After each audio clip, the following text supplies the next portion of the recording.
నమస్తే. Welcome to global roundup. అంతర్జాతీయ పరిణామాల్ని భారతీయ దృక్కోణంలో విశ్లేషించే చర్చా కార్యక్రమం గ్లోబల్ రౌండప్ 177వ ఎపిసోడ్ సిద్ధంగా ఉంది. ఈ వారంలో జరిగిన అంతర్జాతీయ పరిణామాలపై విశ్లేషించేందుకు అంతర్జాతీయ వ్యవహారాల నిపుణులు, విశ్లేషకులు మామిడి గిరిధర్ గారు ప్రస్తుతం మనకు లైవ్ లో అందుబాటులో ఉన్నారు. వారితో మాట్లాడదాం. నమస్కారం సార్. నమస్తే సాయి. నమస్తే సార్, ఈ వారం గ్లోబల్ రౌండప్ లోకి వెళ్లే ముందు గత వారం 176వ ఎపిసోడ్ లో వచ్చినటువంటి కొన్ని కమెంట్స్ ని ఇప్పుడు చూద్దాం.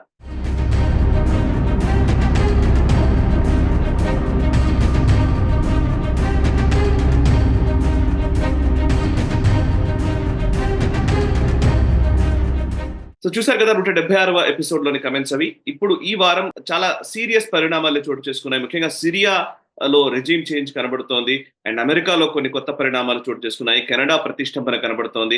ఇలా రకరకాల అంశాలు ఉన్నాయి. వాటి గురించి తెలుసుకునే ముందు ఫస్ట్ గ్లోబల్ రౌండప్ చూస్తున్న ప్రేక్షకులు నేషనలిస్ట్ హబ్ ని సబ్స్క్రైబ్ చేసుకున్నారో లేదో ఒకసారి చెక్ చేసుకోండి. సబ్స్క్రైబ్ చేసుకోకపోతే వెంటనే సబ్స్క్రైబ్ చేయండి అండ్ ఈ వీడియోని లైక్ చేయండి.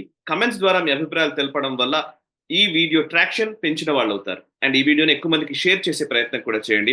Nationalist hub group of channels ని సబ్స్క్రైబ్ చేసుకుని జాతీయవాద జర్నలిజాన్ని ప్రోత్సహించండి. ఇక ఎన్హెచ్ ప్రైమ్ ఓటీటీ ఛానల్ కూడా సబ్స్క్రైబ్ చేసుకోవాల్సిందిగా విజ్ఞప్తి చేస్తున్నాను.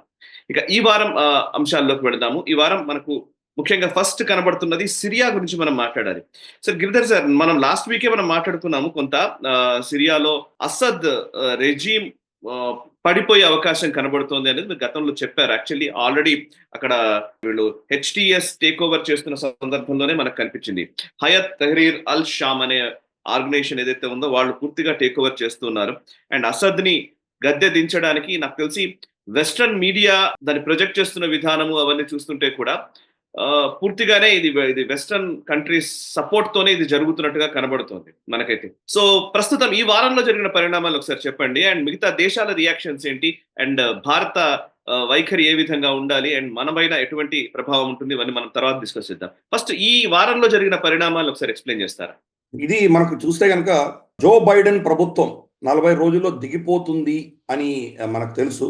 40 రోజుల లోపు ఎన్ని రెజీమ్ చేంజెస్ చేయగలమో అన్ని రెజీమ్ చేంజెస్ చేద్దాము అని చెప్పేసి వీళ్ళు ప్రయత్నాలు చేస్తున్నారు. మనకు చూస్తే కనుక బంగ్లాదేశ్ కూడా ఆగస్టులో పడిపోయింది. అది అంటే జో బైడెన్ ప్రభుత్వం మారిపోయేంత లోపు ఎన్నో దేశాల్లో వీళ్ళు రెజీమ్ చేంజ్ ఎక్స్పర్ట్స్ ఉన్నారు కదా, వాళ్ళు ఓవర్ టైం పనిచేస్తున్నారు. ఎందుకంటే డొనాల్డ్ ట్రంప్ వచ్చిన తర్వాత డీప్ స్టేట్ మీద ఆయన ఉక్కుపాదం మోపబోతున్నారు కాబట్టి వీళ్ళ దుకాణం ఆగిపోతుంది కాబట్టి, మూతపడుతుంది కాబట్టి అంత లోపల చేయాలని ప్రయత్నాలు చేస్తున్నారు. సిరియా వీళ్ళకు ఒక మంచి అదునైనటువంటి సమయం దొరికింది వాళ్ళకి. సరిగా ఆ టైంలో వీళ్ళు దెబ్బ కొట్టారు. మనకు హయాత్ తహరీర్ అల్ షామ్ అన్నటువంటి ఆర్గనైజేషన్ ఏదైతే ఉందో ఆల్రెడీ గతంలో ఇడ్లిబ్ లాంటి ప్రావిన్సెస్ చాలా ప్రాంతంలో వాళ్ళు ఆల్రెడీ వాళ్ళ ఆధిపత్యం ఉండింది. అది కానీ ఇప్పుడు ఏమైంది, రష్యా యుక్రెయిన్ యుద్ధంలో చాలా బిజీగా ఉంది. ఇరాన్ తర్వాత మనకు హెజ్బుల్లా రెండు కూడాను ఇజ్రాయేలీ దాడుల వల్ల దెబ్బతిన్నాయి. వాళ్ళిద్దరు కూడా వచ్చి బషర్ అల్ అసాద్ని సమర్థించలేనటువంటి పరిస్థితి. అది అదును చూసుకుని వీళ్లకు సహాయం చేయడంతో వాళ్ళు వారం 10 రోజులప మెరుపు దాడిలో వాళ్ళు డెమాస్కస్ని క్యాప్చర్ చేసుకున్నారు. ప్లస్ వీళ్ళ సైన్యం కూడా నిజంగా ఏమీ చేయలేనటువంటి పరిస్థితి మనం ఆఫ్ఘనిస్తాన్లో కూడా చూసాం. ఆఫ్ఘనిస్తాన్ సైన్యం ఉండింది, అంత పెద్ద సైన్యం ఉండి కూడా వాళ్ళు తాలిబాన్ కాబుల్ టేక్ ఓవర్ చేస్తుంటే వాళ్ళు ఏమి చేయకుండా, వాళ్ళు యుద్ధం చేయకుండా సరెండర్ అయిపోయారు. అటువంటిది ఇక్కడ కూడా జరిగింది. సో అందుకని చాలా మంది ఏమంటున్నారంటే ఇది ప్లాన్డ్ సరెండర్ అని చెప్తున్నారు. అంతకంటే కొద్ది రోజుల ముందరే మనకు ఖతార్లో మీటింగ్ జరిగింది వీళ్ళందరిది. ఆ మీటింగ్లో బహుశా ఇరాన్ చేతులు ఎత్తేసింది, మేము వచ్చి మిమ్మల్ని కాపాడలేమని చెప్పేశారు వాళ్ళు. అలాగే రష్యా కూడా గ్రౌండ్ ట్రూప్స్ పంపించలేము, కావాలంటే బొంబార్డ్మెంట్ చేస్తాము, ఇంకేదైనా ఎయిర్ కవర్ ఇస్తాం, కానీ మేము అంతకుమించి ఏం చేయలేము, మేము యుక్రెయిన్లో బిజీగా ఉన్నామని చెప్పారు వాళ్ళు. సో దాంతో ఇదొక చాలా ప్లాన్డ్గానే జరిగింది అని చెప్పి కొంతమంది విశ్లేషకులు చెప్తున్నారు. బహుశా బషర్ అల్ అసాద్ తెలుసు, కానీ వాళ్ళ సైన్యానికి కానీ వాళ్ళ అంటే ఎక్స్టెండెడ్ ఫ్యామిలీ ఎవరైతే ఉంటారో కజిన్స్ వాళ్ళకి చెప్పలేదు అతను. తన భార్య తన పిల్లలు మాత్రం ఫ్లైట్ తీసుకొని అంటే ఎవరికి చెప్పకుండా రష్యాకి వెళ్ళిపోయినట్టు మనకు తెలుస్తుంది. రష్యా అతనికి అజాలిం ఇచ్చిందని రష్యా ఒప్పుకుంది. సో ఈ యొక్క వాక్యూమ్ని వాళ్ళు వెస్టర్న్ ఫోర్సెస్ వాడుకున్నాయి. ఇన్ఫ్యాక్ట్ హెచ్టిఎస్ డెమాస్కస్కి వస్తున్నప్పుడు, అలెప్పోని క్యాప్చర్ చేసినప్పుడు, ఒక్కొక్క సిటీని క్యాప్చర్ చేసినప్పుడు వాళ్ళు వెళ్తున్నటువంటి వెహికల్స్ అన్ని కూడాను అమెరికన్ సప్లైడ్ వెహికల్స్. అలాగే వాళ్ళ దగ్గర ఉన్న అస్త్రాలన్నీ కూడాను అమెరికన్ ఆర్ వెస్టర్న్ సప్లైడ్ వీటితో వెళ్ళారు వాళ్ళు. హెచ్టిఎస్కి వెనకాల టర్కీ హస్తం ఉన్నది. టర్కీ వాళ్ళని చాలా ప్రోత్సహించింది, టర్కీ వాళ్ళకు చాలా సమర్థన ఇచ్చింది అని మనకు అర్థమవుతుంది. టర్కీ ఇంట్రెస్ట్ని కాపాడుకునే దిశగా వాళ్ళు వస్తున్నారు.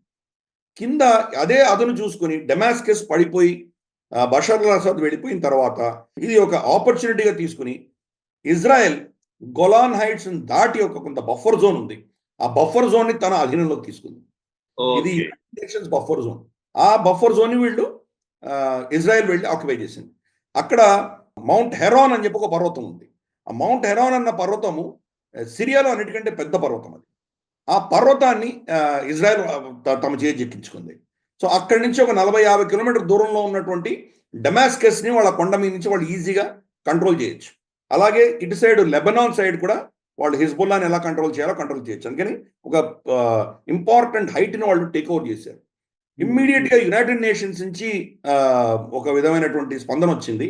ఇది మీరు ఇంటర్నేషనల్ లాస్ ని మీరు ఉల్లంఘించారు, ఇంకో దేశంలో వెళ్ళి మీరు ఇట్లా భూభాగాన్ని క్యాప్చర్ చేయడం తప్పు, ఇది ఇమ్మీడియట్గా వెనక్కి వెళ్ళండి, ఆల్రెడీ యునైటెడ్ నేషన్స్ ఇచ్చిన మ్యాండేట్ ప్రకారం మీరు గొలాన్ హైట్స్ దాటి వెళ్ళడానికి వీలు లేదు, మీరు ఎలా వెళ్ళారు అని చెప్పి వాళ్ళ మీద ఏదో పెద్ద ఘాటుగా స్పందించారు వాళ్ళు యునైటెడ్ నేషన్స్ సంబంధించిన అధికారులు. కానీ వీళ్ళందరినీ బేఖాతరు చేసి ఆపర్చునిటీ దొరకంగానే వీళ్ళు వెళ్ళి టేక్ ఓవర్ చేశారు.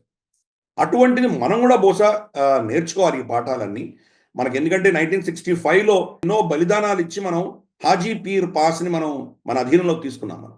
కానీ అన్ఫార్చునేట్లీ అప్పటి ప్రభుత్వం వాళ్ళు తాష్కెంట్ లో వెళ్ళి దాన్ని చేశారు. సో దాంతో మనకు ఇప్పుడు కాశ్మీర్కి ఒకటే రోడ్ ఉన్నది మనకు. ఈ పీర్ పంజల్ మౌంటైన్ నుంచి వెళ్ళాలంటే కనుక రాంబన్, కాజీగుండ్ ఈ మధ్యలో ఉన్నటువంటి రోడ్ ఏదైతే ఇప్పుడు మనం వెళ్తున్నామో ఆ ఒక్కటే రోడ్ మన దగ్గర ఉంది. అది కనుక హాజీపీర్ మన దగ్గర ఉంటే బహుశా ఇంకో రెండో రోడ్ వచ్చి ఉండేది మనకు. పూంచ్ నుంచి రజౌరి నుంచి ఇంకో రోడ్ వచ్చి ఉండేది మనకు. అన్ఫార్చునేట్లీ మనం అలా కోల్పోయాం. అలాగే కార్గిల్ యుద్ధం అప్పుడు కూడా మనం కొన్ని స్ట్రాటజిక్ హైట్స్ గురించి వీర్ సావర్కర్ చాలా ఘాటుగా వ్యాఖ్యానం కూడా చేశారు నిజానికి. చెప్పలేదు కానీ మనం రెండు సార్లు మనం మాట్లాడాం కానీ ప్లీజ్ సార్ అది కూడా గుర్తు చేసుకోవాలి, ఎందుకంటే ఈ టైం అనిపించింది నాకు. కరెక్ట్. లాల్ బహదూర్ శాస్త్రి గారిని బాగా ఘాటుగా తిట్టారు ఆయన. నీకెవరు అధికారం ఇచ్చారు, ఇది దేశానికి సంబంధించినటువంటి భూమి, అది ఎంతో కష్టపడి జయించినటువంటి భూమిని సరెండర్ చేసే అధికారం నీకెవరు ఇచ్చారు అని చెప్పేసి ఆయన వీర్ సావర్కర్ గారు ఆయన చాలా ఘాటుగా స్పందించారు.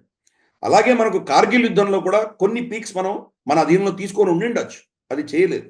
మనం చూసాము 71 యుద్ధంలో కొన్ని 5 గ్రామాలు మనం వెనక్కి తీసుకున్నాం. మనం వెళ్ళి అక్కడ ఉండి కూడా వచ్చాం. మనం అక్కడ నుబ్రా వ్యాలీ, టుర్క్, ఇటువంటివన్నీ ప్రాంతాలు మనం వెనక్కి తీసుకున్నాం. చలుంకే ఇటువంటివన్నీ కూడా మనం వెనక్కి తీసుకున్నాం. 5 గ్రామాలు వెనక్కి తీసుకున్నాం. కాబట్టి ఇవి యుద్ధాలు జరిగినప్పుడు ఆపర్చునిటీ తీసుకొని మనం వెనక్కి తీసుకోవాల్సిన పరిస్థితులు రావచ్చు. ఈరోజు ఇజ్రాయెల్ అదే చేసింది. అలాగే మనం 71 యుద్ధం తర్వాత సిలట్, చిట్టగాంగ్ మన అధీనంలో తీసుకొని ఉంటే ఈ రోజు బంగ్లాదేశ్లో ఈ పరిస్థితులు ఉండేవి కావు.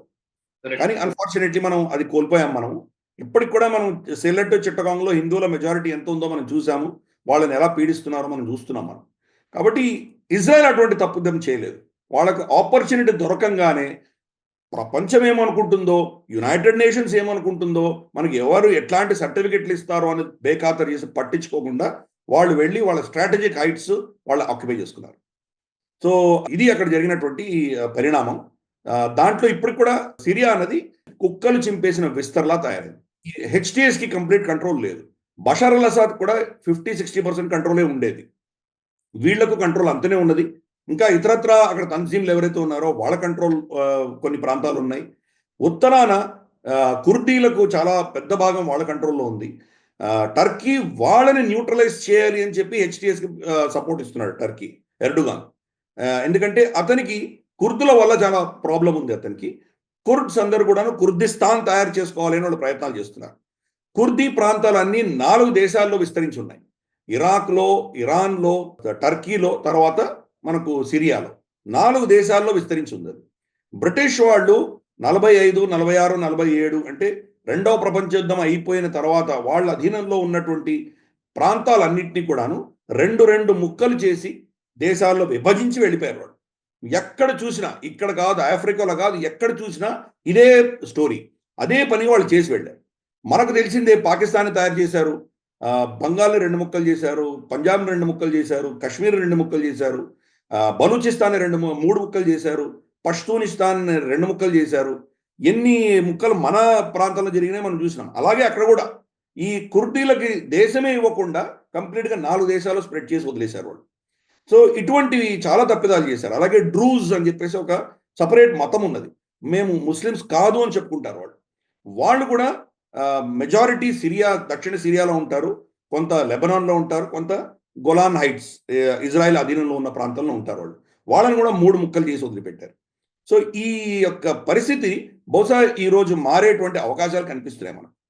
సో ఓ వాళ్ళు కుర్దీలు, టర్కీలో ఉన్న కుర్దులు, సిరియాలో ఉన్న కుర్దులు కలిసి టర్కీకి వ్యతిరేకంగా ఏమైనా చేస్తారేమో, వీళ్ళు టెర్రరిస్ట్ అని చెప్పి నిర్ణయించి రెసెప్ తయ్యబ్ ఎర్డోగాన్ సిరియాలోకి వెళ్ళి తన ఇన్ఫ్లుయెన్స్ ఈ హెచ్టిఎస్ ఇటువంటి వాళ్ళతో వాడుకుని వీళ్ళకి వ్యతిరేకంగా ఏదైనా యాక్షన్స్ చేసేటువంటి ప్రయత్నాలు చేయవచ్చు.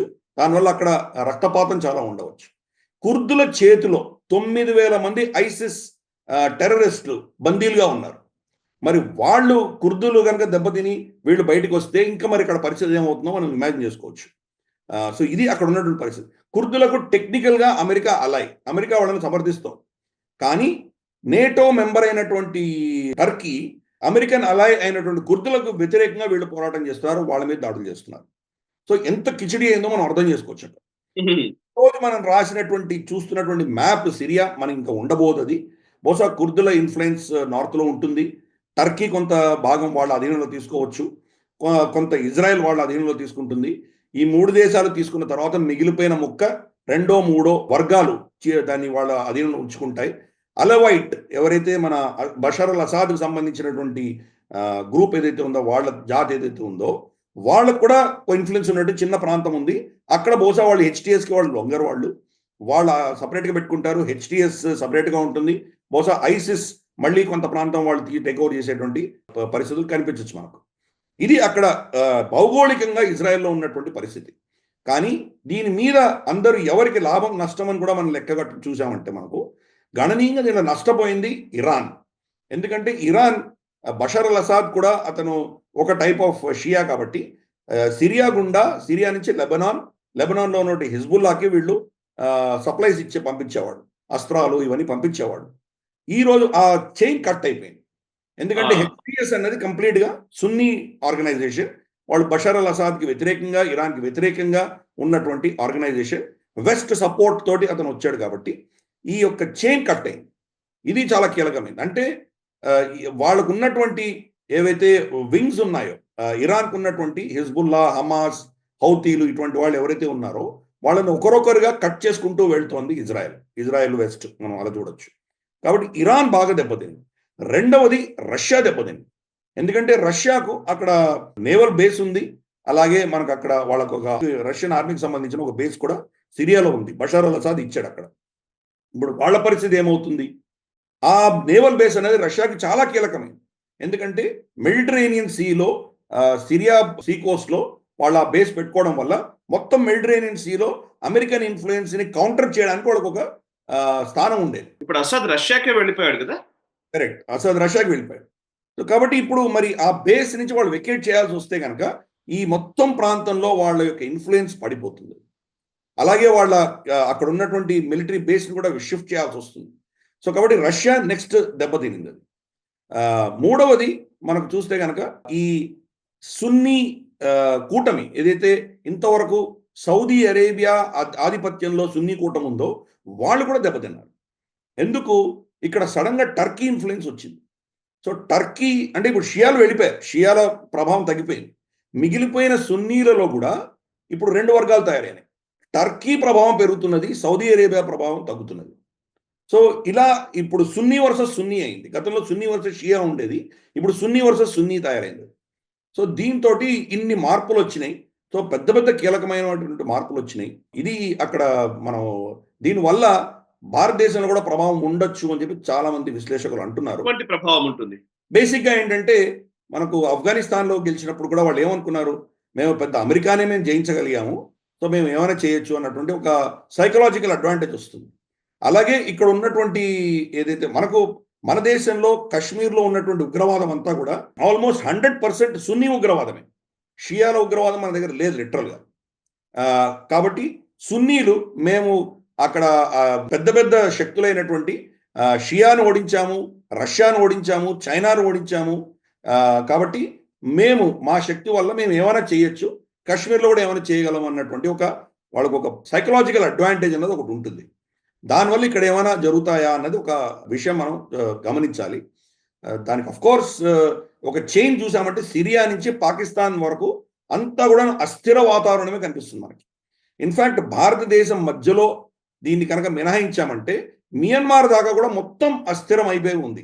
ఆసియా ఖండం అంతా కూడాను మేజర్గా అస్థిరత్వం మనం చూస్తున్నాం. మనం మెడిటరేనియన్ సీ నుంచి తీసుకొని మనకు ఇరవాడి నది దాకా మొత్తం కంప్లీట్గా అస్థిరమైనటువంటి ఈ భూభాగం అంతా చూస్తున్నాం. మనం ఒక భారతదేశం ఒకటే శాంతిగా ఉన్నాం, మనం స్టేబుల్గా ఉన్నాము, మిగతా అంతా కూడా అస్థిరపరిచారు ఈ వెస్టర్న్ ఫోర్సెస్ అన్ని కూడా. చైనా కూడా దీంట్లో నష్టపోయింది. ఎందుకంటే చైనా గత సంవత్సరం ఏషియన్ గేమ్స్ అప్పుడు స్పెషల్ చైనీస్ ఫ్లైట్ ఇచ్చి పంపించి ఆ బషర్ అల్ అసాద్ని పిలిపించి అతనికి బ్రహ్మరథం పట్టింది. సో అందుకని ఈరోజు చైనా ఇన్ఫ్లుయెన్స్ కూడా అక్కడి నుంచి సిరియా నుంచి తగ్గిపోయింది. సో అందుకని ఇదంతా కూడాను ఫాస్ట్ పేస్డ్, ఒక 10 రోజుల్లో ఇదంతా మారిపోయింది అది. అలాగే రాబోయే 30 రోజుల్లో బహుశా ఇంకా కొన్ని రెజ్యూమ్ చేంజెస్ అయ్యేటువంటి సూచనలు ఉన్నాయి మనకు. ఎందుకంటే జో బైడెన్ దిగిపోయేంత లోపు ఇవన్నీ చేయాలి అని ప్రయత్నాలు చేస్తున్నారు. డొనాల్డ్ లూ 7 రోజుల పర్యటన మన ప్రాంతానికి వచ్చాడు. అతను 3 రోజులు ఢిల్లీలో ఉన్నాడు, 2 రోజులు శ్రీలంకకు వెళ్ళాడు, 2 రోజులు నేపాల్కి వెళ్ళొచ్చాడు. నేపాల్ మనం అబ్జర్వ్ చేస్తే కనుక ఆల్రెడీ వాళ్ళు బెల్ట్ అండ్ రోడ్ ఇనిషియేటివ్ బెయిజింగ్లో వెళ్ళి సంతకం పెట్టి వచ్చారు వాళ్ళు. సో బెల్ట్ అండ్ రోడ్ ఇనిషియేటివ్లో చేరిపోయారు వాళ్ళు. సో మరి దాన్ని కౌంటర్ చేయడానికి వెళ్ళాడా లేదా అక్కడ రెజ్యూమ్ చేంజ్ చేయడానికి వెళ్ళాడా ఏమో మనకు తెలియదు. భారతదేశంకి వచ్చినప్పుడు అతన్ని ఎవరు పట్టించుకోలేదు. అజిత్ దోవల్ గారు కానీ జయశంకర్ కానీ ఎవరు కలవలేదు. అతను లిటరల్గా ఇన్సల్ట్ చేసి పంపించినట్టే మనం అనుకోవాలి. శ్రీలంకకు వెళ్ళొచ్చాడు. ఇప్పుడు శ్రీలంకన్ ప్రెసిడెంట్ ఆయన మొట్టమొదటి విదేశీ పర్యటన భారతదేశానికి వస్తున్నాడు అతను గెలిచిన తర్వాత. మరి అక్కడే ఎటువంటి విషబీజాలు నాటారో వీళ్ళు మనకు తెలియదు. కాబట్టి ఇంకా మనం చూస్తే కనుక లెబనాన్లో కావచ్చు, లేదా మనకు ఈవెన్ ఇరాన్లో కూడా అక్కడ ప్రభుత్వ మార్పిడి జరిగినా మనం ఆశ్చర్యపడక్కర్లేదు. కొన్ని విశ్లేషకులు ఏం చెప్తున్నారంటే ఆఫ్రికా, లాటిన్ అమెరికా, అలాగే మనకు ఈ గల్ఫ్ ప్రాంతం ఇవన్నీ లెక్క పెడితే కనుక రమారమి 10 నుంచి 15 దేశాలలో వీళ్ళు రెజీమ్ చేంజెస్ చేసేటువంటి ప్రయత్నాలు చేస్తున్నారు అని మనకు తెలుస్తుంది. సో రాబోయే 30-35 రోజులు చాలా క్రూషియల్. ట్రంప్ వచ్చేంత లోపల ఇవన్నీ చేస్తే, ట్రంప్ వచ్చినా ఇంకా దాన్ని మళ్ళీ తిరగరాయలేడు కాబట్టి అంత లోపే చేయాలి అని చెప్పి అమెరికన్ డీప్ స్టేట్ పనిచేస్తోంది అని చెప్పి మనకు చాలా మంది విశ్లేషకులు చెప్తున్నారు. అందుకని చూద్దాం, ఇది చాలా ఫాస్ట్గా జరుగుతున్నటువంటి పరిణామాలు ఇవన్నీ.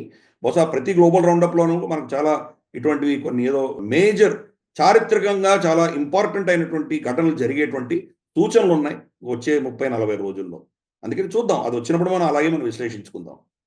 ఎస్, ఇప్పుడు మీరు అన్నట్టుగా ప్రభుత్వ మార్పిడి జరగడానికి అనేక దేశాల్లో ప్రయత్నాలు జరుగుతున్నాయన్నారు. అట్లాంటి ఒక ప్రయత్నమే ఇంకా నాకు ఇజ్రాయెల్లో కనబడుతున్నట్టుగా అనిపిస్తోంది. బేసికలీ నెతన్యాహును కూడా ఇప్పుడు జుడిషియర్ ఏదైతే రిఫార్మ్స్ తీసుకురావాలని ఆయన అనుకున్నాడో దానికి సంబంధించి మనం చాలా రోజులు ఇంతకుముందు మనం డిస్కస్ కూడా చేస్తాం చాలా సార్లు. ఇజ్రాయెల్లో పెద్ద ఎత్తున నిరసనలు రావడము, నెతన్యాహు గద్దె దించడానికి అనేక ప్రయత్నాలు జరగడము, ఇవన్నీ మనం ఇంతకుముందు చర్చించుకున్నాం. సడన్ గా ఈ హమాస్ దాడి చేసిన తర్వాత మళ్ళీ కొంత ఆ పరిణామాల నుంచి బయటపడి మళ్ళీ ఒక యుద్ధ వాతావరణం నెలకొనడము, కొంత నెతన్యాహుకి క్లియర్ గా ఆయనకు సపోర్ట్ రావడము మనం చూసాం. ఎందుకంటే ఆయన ప్రైమ్ మినిస్టర్ గా ఉన్నాడు కాబట్టి. ఇప్పుడు అది కొంచెం చల్లబడ్డట్టుగా ఉన్న వాతావరణంలో ఇప్పుడు మళ్ళీ ఒకసారి ఆయన డ్రైబరీ కేసుకి సంబంధించి కొన్ని కేసులకు సంబంధించి నెతన్యాహు కోర్టుకు హాజరు కావాలనేది వాళ్ళు చెప్తున్న మాట. ఎన్నిసార్లు అంటే ఇది నిజంగా చాలా ఆశ్చర్యకరంగా ఉంది. ఒక యుద్ధం నడుస్తున్న టైంలో పెద్ద ఎత్తున ఇజ్రాయెల్ పైన ఎవరు ఎప్పటి నుంచి ఎక్కడి నుంచి దాడి చేస్తారో తెలియని ఒక సందిగ్ధత ఉన్న టైంలో వారంలో 3 రోజులు ప్రతిరోజు 6 గంటల పాటు విచారణకు హాజరు కావాలి నెతన్యాహు అనేది కోర్టు చెప్పిన మాట. సో విచారణకు హాజరు కావడం అంటే ఇట్ ఈస్ ఆల్మోస్ట్ లైక్ ఒక ప్రధానమంత్రి వారంలో 3 రోజులు రోజుకు 6 గంటల చొప్పున విచారణలోనే ఉంటే దేశం పరిస్థితి ఏంటి అనే ఒక ప్రశ్న వస్తోంది. ఇదంతా ఏంటి, దేనికోసం జరుగుతుందని మీరు అనుకుంటున్నారు? సో చెప్తారా? వెస్టర్న్ డెమోక్రాటిక్ మోడల్లోనే ఈ ప్రాబ్లం మనకు ఉన్నది. ఇది మన దేశంలో అదే ప్రాబ్లం ఉంది, అలాగే మనకి ఇజ్రాయెల్లో అదే ప్రాబ్లం చూస్తున్నాము. ఎన్నో దేశాల్లో ఈ ప్రాబ్లమ్స్ మనం చూస్తున్నాము. ఎందుకంటే జుడిషియరీ ప్రజలచే ఎన్నుకోబడరు. వాళ్ళు ప్రజల మద్దతుతో వచ్చినటువంటి వాళ్ళు కాదు. వాళ్ళు ఎలా వస్తున్నారు? పొలిటికల్ ఇన్ఫ్లుయెన్స్తో వస్తున్నారు, లేదా వాళ్ళ కూటమి వాళ్ళ ఇంటర్నల్ డైనమిక్స్తో వస్తున్నారు. అమెరికా లాంటి దేశంలో అఫ్ కోర్స్ అది పొలిటికల్ అపాయింటీస్. పార్టీలు అపాయింట్ చేస్తాయి. వాళ్ళు చనిపోయేంత వరకు వాళ్ళు జడ్జిలుగానే ఉండవచ్చు. కానీ అటువంటి 1, 2 దేశాలు మినహాయిస్తే మిగతా దేశాలంతా కూడాను జ్యుడిషియల్ ఇండిపెండెన్స్ పేరిట ప్రజలచే ఎన్నుకోబడ్డటువంటి ప్రభుత్వాలని వీళ్ళు నియంత్రించి కంట్రోల్ చేసే దిశగా ప్రయత్నాలు చేస్తున్నారు. ఈ యొక్క దాంట్లో కొంత రిఫార్మ్స్ తీసుకొచ్చే ప్రయత్నం మనం కూడా చేశాం. ఎన్జేఏసీ తీసుకొచ్చాం. ఏమైంది? సుప్రీంకోర్టు ఎన్జేఏసీని కంప్లీట్గా తీసి పడేసింది. అంటే పార్లమెంట్లో యునానిమస్గా రెజల్యూషన్ పాస్ చేసి ప్రెసిడెంట్ సంతకం పెట్టినటువంటి చట్టాన్ని వాళ్ళు బేఖాతరు చేసి దాన్ని పక్కన తీసి పడేశారు వాళ్ళు. అంటే పార్లమెంట్ కంటే ఎక్కువ అధికారాలు మీకు ఉన్నాయా? ఇదే పరిస్థితి ఇజ్రాయెల్లో కూడా ఉన్నది. 3 రోజులు వారానికి 6 గంటలు ఆయన అక్కడ నిలబడాలంటే యుద్ధం చేస్తున్నాడు ఆయన. ప్రతి నిమిషం, ప్రతి 5 అర్ధగంటకి ఎన్నో కీలక మార్పులు వస్తున్నాయి. నిర్ణయాలు తీసుకోవాలి. ఆయన డెసిషన్ ఇవ్వాల్సినటువంటి ఆవశ్యకత ఉంది. ఇప్పుడు మనం ఇందాక నేను చెప్పుకున్నాం కదా, మౌంట్ హెరాన్ క్యాప్చర్ చేశారు. రేపటి రోజు అక్కడ హిజ్బుల్లా కానీ ఇంకెవరైనా వాళ్ళ మీద దాడి చేస్తే, హెచ్టిఎస్ దాడి చేస్తే ఎలా రిటాలియేట్ అవ్వాలి అని నిర్ణయాలు తీసుకోవాలంటే ఆయన పరిస్థితి ఏంటి? ఆయన కోర్టుకు వచ్చినప్పుడు కోర్టులో ఆయన ఉండగా ఆయనకు ఆయన డిఫెన్స్ మినిస్ట్రీ, తర్వాత ఆయన ఆఫీసు ఆయనకు స్లిప్పులు పంపించారు నిర్ణయాల కోసం. ఏం చేయాలి చెప్పండి స్లిప్పులు కూడా పంపిస్తున్నారు. ఆ స్లిప్పులో ఆయన నిర్ణయాలు రాసి పంపించాల్సిన పరిస్థితి. 6 గంటలు కోర్టులో ఉంటే కోర్టులో ఆయన పేషీ ఇచ్చి ఆయన కేసును వాదించుకోవడానికి బహుశా ఇంకొక 2-3 గంటలు ఆయన ఇంట్లో ఆఫీస్లో ఆయన ప్రిపేర్ అవ్వాలి దానికి. అంటే రోజుకి 9-10 గంటలు ఒక ప్రైమ్ మినిస్టర్ని మీరు యుద్ధం జరుగుతున్నప్పుడు తీసేస్తున్నారంటే మీరు ఎంతటి పైశాచికంగా ప్రవర్తిస్తున్నారో అర్థం చేసుకోవచ్చు. ఇది లెఫ్టిస్ట్ కంట్రోల్డ్ జ్యుడిషియరీ ఇజ్రాయెల్లో. వాళ్ళు ఈ సోకాల్డ్ ప్రో పాలెస్టీనియా ఏదైతే లెఫ్టిస్ట్ అజెండా ఉందో దాని ముందు తీసుకెళ్తున్నారు. ఎట్టి పరిస్థితిలో బెంజమిన్ నెతన్యాహును ఆపాలి అని చెప్పి అమెరికన్ డీప్ స్టేట్ ఏదైతే ప్రయత్నం చేస్తోందో వాళ్ళు జ్యుడిషియరీని వాడుకుంటున్నారు ఈరోజు. నిజంగా దీన్ని పోస్ట్పోన్ చేసి ఉండొచ్చు. యుద్ధం అంతా అయిపోయిన తర్వాత ఆయన ప్రాసిక్యూట్ చేయొచ్చు. ఆఫ్టర్ ఆల్ ఇది ఓన్లీ కరప్షన్ కేసు. కరప్షన్ కేసుని ఒకవేళ మీరు దాంట్లో ఏదైనా ఫైన్ వేసి కూడా వదిలేయచ్చు, ఒకవేళ నిజంగా మీరు జడ్జిమెంట్ ఇవ్వదలుచుకుంటే. లేకపోతే కనుక సంవత్సరం ఆగి సంవత్సరం తర్వాత దీన్ని టేక్ ఓవర్ చేయొచ్చు. 2019లో ఫైల్ చేసినటువంటి కేసుని ఇప్పుడు మళ్ళీ దాన్ని మీరు ఇప్పుడు తీసుకొచ్చారంటే సరిగ్గా ఏ సమయాన్ని తీసుకొచ్చారు? సిరియాలో ఇన్ని మార్పులు జరుగుతున్నాయి, హిజ్బుల్లా తోటి సీజ్ ఫైర్ డిక్లేర్ చేశారు. ఇన్ని కీలక మార్పులు జరుగుతున్నప్పుడు పెడుతున్నారంటే మీరు ఎంత దేశ విద్రోహ చర్య చేస్తున్నారో అర్థం చేసుకోవచ్చు. జ్యుడిషియరీ అంటే జ్యుడిషియరీ వెనకాల ఏ శక్తులు ఉన్నాయి, ఎలా కంట్రోల్ చేస్తున్నారో మనం అర్థం చేసుకోవచ్చు. In fact American deep state Anthony Blinken గతంలో ఈయన జ్యుడిషియరీకి వ్యతిరేకంగా జ్యుడిషియరీలో కొన్ని మార్పులు తీసుకొచ్చే దిశగా చట్టం తీసుకొచ్చినప్పుడు ఈయనని వ్యతిరేకిస్తూ అమెరికా స్టేట్మెంట్స్ ఇచ్చింది. అంటే మనం వీళ్ళ ప్లాన్ ఏంటో అర్థం చేసుకోవచ్చు. ప్రతి దేశంలో ఏదో ఒక పర్టికులర్ ఆస్పెక్ట్ని తీసుకుని వాళ్ళు ఇష్టం వచ్చినట్టు ఆ దేశం మీద ఒత్తిడి తీసుకొచ్చే ప్రయత్నం చేస్తారు. అంటే డొనాల్డ్ ట్రంప్ వచ్చేంత లోపు బహుశా ఇక్కడ కూడా బెంజమిన్ నెతన్యాహు దించేయాలి, అరెస్ట్ చేసే దిశగా ప్రయత్నాలు జరుగుతున్నాయని పెద్ద ప్రశ్న పుడుతోంది. నిజంగా అదే మన దేశంలో జరిగితే ఏమవుతుంది? నిజంగా ఊహించని కూడా ఊహించలేము. పాకిస్తాన్ తోటి, చైనా తోటి యుద్ధం జరుగుతుంటే ప్రైమ్ మినిస్టర్ని వచ్చి కోర్టులో హాజరు ఇవ్వండి 8 గంటలు అంటే ఏంటి దాని పరిస్థితి? 6-7 గంటలు. కాబట్టి ఇది ఒక విధమైనటువంటి అన్డిక్లేర్డ్ అన్ఎలెక్టెడ్ డిక్టేటర్షిప్ కింద మనం భావించవచ్చు. ఇది పర్ఫెక్ట్. నిజంగానే మీరు డిక్టేటర్షిప్ లాగానే. అంటే వీళ్ళ పనే అంతా డెమోక్రసీ పేరిట, డెమోక్రసీ కావాలని కోరుకునే ఈ శక్తులందరూ కూడా చేసే పని ఇదేనేమో అనిపిస్తుంది. డెమోక్రసీ ఎందుకు అని అంటే, డెమోక్రసీ అయితే చాలా లూప్స్ ఉంటాయి, చాలా ఫ్రీడమ్ ఉంటుంది. ఒకటి కాకపోతే ఇంకొక దగ్గర నుంచి ఎదుటివాడిని మనం కంట్రోల్ చేయడానికి అవకాశం ఉంటుంది. సో వాటన్నిటిని వినియోగించుకోవాలంటే డెమోక్రసీ కావాలి అంతే. మనకు చూసామంటే ఇప్పుడు ఫర్ ఇన్స్టెన్స్ లోక్సభలో బీజేపీకి మెజారిటీ ఉన్న గత 2 సార్లు రాజ్యసభ నుంచి వీళ్ళు కంట్రోల్ చేసేవాళ్ళు. సో మనకు ఆంధ్రప్రదేశ్ అసెంబ్లీలో కూడా చూసాం మనం. జగన్ క్యాపిటల్ని షిఫ్ట్ చేయడానికి, తర్వాత కౌన్సిల్ని డిస్మిస్ చేయడానికి ప్రయత్నం చేస్తే అసెంబ్లీలో ఆయనకు మెజారిటీ ఉన్న కౌన్సిల్ని బట్టి వాళ్ళు కంట్రోల్ చేశారు వాళ్ళు. సో ఈ కంట్రోల్ మెకానిజమ్స్ ఉంటాయి. ఇవన్నీ పోయాయంటే కోర్టులో పట్టుకుంటారు. కోర్టులో వాళ్ళు ఏదో నిర్ణయం తీసి దాని మీద వ్యతిరేకంగా ఏదో చేస్తారు. ఫార్మ్ లాస్కి సంబంధించి, వ్యవసాయ చట్టాలకు సంబంధించి కూడా కోర్టులో జోక్యం చేసుకున్నాయి. తర్వాత తెలిసింది ఏంటంటే ఇది కానే కాదు, వాళ్ళందరూ రైతులందరూ సంతోషంగా ఉన్నారు దాంతో తెలిసింది. కానీ వాళ్ళు జోక్యం చేసుకుని జరిగే ప్రభుత్వం విత్డ్రా చేసుకుంది. సిఏఏ చట్టం ఏది తీసుకున్నా ప్రతి దాంట్లో కూడా వీళ్ళ ఇంటర్ఫియరెన్స్ అనేది చూస్తున్నాం. ఆఖరికి ఆక్సిజన్ సిలిండర్స్ ఇవ్వడానికి కూడా సుప్రీంకోర్టు మిమ్మల్ని కంటెంప్ట్ కింద మిమ్మల్ని బుక్ చేస్తామని బెదిరించిన ఉదంతాలు మనం చూసాం. కాబట్టి ఈ జుడిషియల్ డిక్టేటర్షిప్ అన్నది డెమోక్రసీస్లో చాలా భయంకరంగా ఉన్నది. అన్ఫార్చునేట్లీ బెంజమిన్ నెతన్యాహు యుద్ధం జరుగుతున్నప్పుడు ఆయన ఫేస్ చేస్తున్నాడు పాపం. రైట్ సరిగా యుఎస్ కి సంబంధించిన వార్తల్లోకి వెళ్తాం సార్. అందులో మేజర్ గా ఈ వారంలో ధిల్లాన్ హర్మీత్ కే ధిల్లాన్ ని అసిస్టెంట్ అటార్నీ జనరల్ గా నియమిస్తూ ట్రంప్ అడ్మినిస్ట్రేషన్ నిర్ణయం తీసుకుంది. నిజానికి ధిల్లాన్ ఎవరు అనంటే యాంటై మోదీగా చెప్తున్నారు. మోదీ వ్యతిరేకిగా ఆమె ట్వీట్స్ కానివ్వండి, ఆమె వ్యవహార శైలి కానివ్వండి కనిపించింది. అండ్ పూర్తిగా ఖలిస్తాన్ ని సపోర్ట్ చేస్తున్నటువంటి వ్యక్తిగా మనకు తెలుసు. సో ఖలిస్తాన్ ఈవెన్ నిజ్జర్ హత్య వెనకాల భారత్ హస్తం ఉంది అన్నట్టుగా ఆమె ట్వీట్ చేసినవి కూడా మనకు తెలుసు కనిపిస్తున్నాయి. సో బేసికలీ ధిల్లాన్ని అసిస్టెంట్ అటార్నీ జనరల్ గా నియమించడాన్ని ఎట్లా చూడాలి? ఇప్పటి వరకు ట్రంప్ నియామకాలన్నింటిలోనూ కూడా అందరూ భారత అనుకూలురే ఉన్నారు. మొట్టమొదటిసారి ధిల్లాన్ ని అనౌన్స్ చేయడంతో లేదు భారత వ్యతిరేకిని కూడా ఆయన ప్రోత్సహిస్తున్నట్టుగా కనిపిస్తోంది. అండ్ ఖలిస్తానీ ఇష్యూ ముఖ్యంగా ఇదివరకే మీరు అన్నారు ఈ మాట, నాకు బాగా గుర్తుంది. గ్లోబల్ ఉన్నప్పుడు 2-3 సార్లు మనం అనుకున్నాం, ఎన్ని మాట్లాడినా యుఎస్ ఇంకా ఖలిస్తాన్ని పూర్తిగా తీసివేసే ప్రయత్నం చేయదు. బికాస్ వాళ్ళ లీవర్స్ వాళ్ళు ఉంచుకుంటారు ఎప్పుడు కూడా, కొన్ని మేజర్ అంశాలని వాళ్ళు వదలరు అనేది మీరు గతంలోనే చెప్పారు. ఇప్పుడు అట్లాంటిదే మళ్ళీ కనబడుతుంది. సో ఖలిస్తాన్ ఎండింగ్ సబ్జెక్ట్ గా మనం భావించడానికి వీలు లేదా ఇప్పుడు ట్రంప్ వచ్చిన తర్వాత కూడా? తప్పకుండా ఖలిస్తానీ లీవర్ అన్నది వాళ్ళ దగ్గర ఉంచుకుంటారు, పెట్టుకుంటారు వాళ్ళు. ఎందుకంటే ఇది అమెరికన్ డెసిషన్ ఒకటే కాదు, America, Canada, UK, Australia, New Zealand, 5 ice వీళ్ళందరూ కలిసి ఈ యొక్క అంశాన్ని ముందుకు తీసుకొస్తున్నారు. ఎందుకంటే మిగతా ప్రపంచంలో సిక్కు సమాజం ఎక్కడున్నా కానీ కూడా వాళ్ళు ఖలిస్తానీలుగా ఎందుకు లేరు? ఈ 5 దేశాల్లో మాత్రమే మనకి ఎందుకు ఈ ఖలిస్తానీ ప్రాబ్లం ఉంది అంటే ఇది ఆ ప్రభుత్వాలు దాన్ని యాక్చువల్గా పోషిస్తున్నాయని మనం అర్థం చేసుకోవాలి. ఇప్పుడు హర్మీత్ ధిల్లాన్ ఆవిడ టేక్ ఓవర్ అయిన తర్వాత ఆవిడ చరిత్ర ఏంటో మనకు ఆల్రెడీ తెలుసు. నిజ్జర్ కేసులో మా భారతదేశాన్ని తప్పుపట్టింది. అలాగే మనకు ఇతరత్ర అంశాల్లో ఖలిస్తానీ మానవ హక్కుల గురించి ఆవిడ మాట్లాడింది.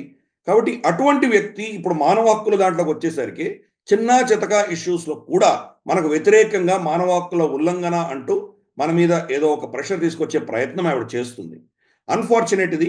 కానీ ట్రంప్ క్యాబినెట్లో మనకు నలుగురు మన పక్షాన్ని నిలబడేటువంటి వాళ్ళు ఉన్నా కానీ కూడా ఈ ఒక్క పొజిషన్ మాత్రం మనకు వ్యతిరేకంగా ఉన్నది.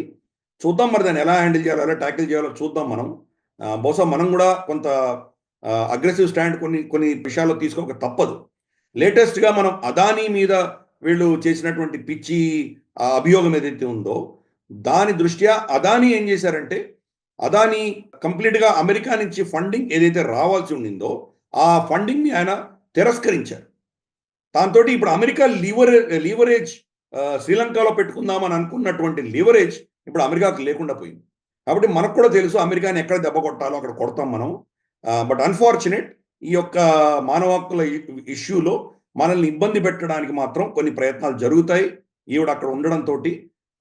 బట్ ఏం చేయలేం మనం. 100% మనకు ఫేవర్గా ఉంటుంది అని ఎప్పుడు అనుకోక్కర్లేదు. మనం ఇంతమందిని డీల్ చేసాం. మోదీ గారు ఒబామాని చూశారు, ట్రంప్ని చూశారు, బైడెన్ని చూశారు. కాబట్టి ఆయనకు చాలా అనుభవం ఉంది. కాబట్టి వీళ్ళని ఎలా డీల్ చేయాలో ఆయన ఆ పద్ధతిలో డీల్ చేస్తారని మనకు నమ్మకం ఉంది. కానీ అన్ఫార్చునేట్ బరాక్ ఒబామా ఇప్పుడు మొత్తానికి ఈ ఎలక్షన్ రిజల్ట్స్ గురించి ఒక సందర్భంలో మాట్లాడారు. డెమోక్రసీ ఫోరం ఆధ్వర్యంలో జరిగినటువంటి ఒక దానికి ఫోరంలో ఆయన మాట్లాడుతూ ఆయన చెప్పిన మాట ఏంటంటే, the election proved that democracy is pretty far down on people's priority list. So అసలు ప్రజాస్వామ్యం అనేది చాలా పెద్దగా వాళ్ళ ప్రయారిటీస్ లో లేదు, చాలా కిందలో ఉంది అనేది ఒక పాయింట్. అండ్ డెమోక్రసీ ఇందాక మనం డెమోక్రసీ గురించి మాట్లాడాం కాబట్టి నాకు కరెక్ట్ గా ఆ పాయింట్ నేను కోట్ చేశాను. సో ఒబామా అక్కసు ఇదేంటంటే ఒకవైపు అక్కసు వెళ్ళగక్కడంగా ఒకవైపు కనబడుతుంది. రెండోది ఏంటంటే ఒక డౌట్ ని, అండ్ ఈవెన్ రిపబ్లికన్స్ రిగ్గింగ్ చేశారు అనేది ఆయన చెప్తున్న మాట. సో ఈ రిగ్గింగ్ చేశారన్న మాటని వీటిని చూస్తే ఒక డౌట్ ని, అంటే వీళ్ళు ఫెయిర్ ఎలక్షన్ జరగలేదు అనే ఒక భావనని బిల్డ్ చేయడము. అండ్ ఎవరైతే అంటే ప్రజాస్వామ్యంలో ఓట్లే కీలకం, అంతిమంగా ఓటు వేసి ఎన్నుకున్నారు అన్న తర్వాత మళ్ళీ దాన్ని యాక్సెప్ట్ చేయని ధోరణిలోకి డెమోక్రాట్స్ వెళుతున్నట్టుగా కనబడుతుంది. ముఖ్యంగా బరాక్ ఒబామా స్పీచ్ ని చూస్తే మీరేమంటారు? సేమ్ థింగ్ మన భారతదేశంలో కూడా ఉంది. కరెక్ట్. గతసారి ఎన్నికలలో డొనాల్డ్ ట్రంప్ రిగ్గింగ్ జరిగిందో మొర్రో అనే పని మొత్తుకుంటుంటే మీరు ఆయనని తప్పుపట్టారు, ఆయనని ప్లాట్ఫామ్స్ నుంచి తీసేశారు. ఫేస్బుక్, ట్విట్టర్ లాంటి వాటి నుంచి తీసి పడేశారు ఆయన్ని. ఆయన వ్యతిరేకంగా ఎన్నో కేసులు పెట్టారు. క్యాపిటల్ హిల్ మీద జరిగినటువంటి రైట్స్ మీద మీరు కేసులు పెట్టారు. రిగ్గింగ్ జరగలేదు, చాలా పారదర్శకంగా జరిగింది అని చెప్పారు మీరు. గత 3 ఎన్నికలు అంటే 2 సార్లు ఒబామా, తర్వాత మధ్యలో ట్రంప్ వచ్చారనుకుందాం, తర్వాత జో బైడెన్. అంటే 3 సార్లు గత 4-5 ఎన్నికలలో 3 సార్లు మిమ్మల్ని ఎన్నుకున్నటువంటి ప్రజలు సడన్‌గా డెమోక్రసీ వాళ్ళ ప్రయారిటీలో లిస్ట్‌లో లేదు అంటే ఎంత హిపోక్రసీ అది. అంటే మిమ్మల్ని ఎన్నుకుంటే డెమోక్రసీ వాళ్ళకి లిస్ట్‌లో ఉన్నట్టు, మీకు వ్యతిరేకంగా ఓటేస్తే మాత్రం డెమోక్రసీ లిస్ట్‌లో లేదా? సేమ్ మన దేశంలో కూడా అదే కదా పరిస్థితి. ఈవీఎంల మీద ఇప్పుడు సుప్రీం కోర్టుకి వెళ్తున్నారు. ఈవీఎంలు మీకు పనిచేసి మీకోసం మీకు ఓటొచ్చి మనకు బెంగాల్‌లోను, తర్వాత తెలంగాణలో, కర్ణాటకలో, మనకు హిమాచల్‌లో, ఇక్కడంతా కూడాను మన కాశ్మీర్‌లో ఇక్కడంతా గనక మీరు గెలిస్తే అది ఏం పర్వాలేదు. చాలా అద్భుతంగా పనిచేస్తున్నాయి. అదే హర్యానాలోను, మహారాష్ట్రలోను బీజేపీ గెలిస్తే మాత్రం ఈవీఎంలు చాలా పనిచేయవు. ఈవీఎంల వల్ల వీళ్ళు ఏదో హ్యాక్ చేస్తున్నారు. అంటే ఇదే నేరేటివ్ ఎక్కడ చూసినా గాని జరుగుతుంది, మనకు అర్థం చేసుకోవచ్చు.